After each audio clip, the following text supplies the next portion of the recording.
Alright, so here we have VIPER test set up for test number 4. We actually have a full rocket here with nose cone and parachute, even though it is bolted down to our test plate, which is held down by cinder blocks. We've got 4 motors wired together. There's 3 C's and an E, and this runs back to the launch control box I talked about in a previous video. So, I run back. All right. You ready? All right, so switch to go. Light up. Looks like it.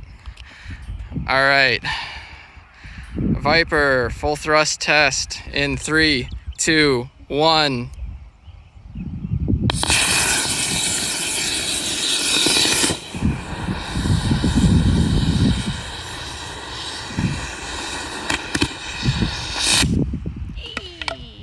Sweet.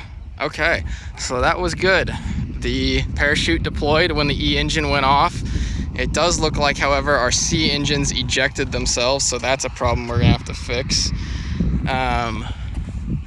So yeah, the C engines seem to have pushed themselves past. Not a terribly big issue in flight if they eject. Didn't anticipate that ripcord surviving. But looks like everything else made it. A little bit of singeing on the parachute. But it's good. Oops, should have put dog barf in there. That's fine. There's only a couple holes. But only a few holes. all in all, that was really good. All right, thanks for watching.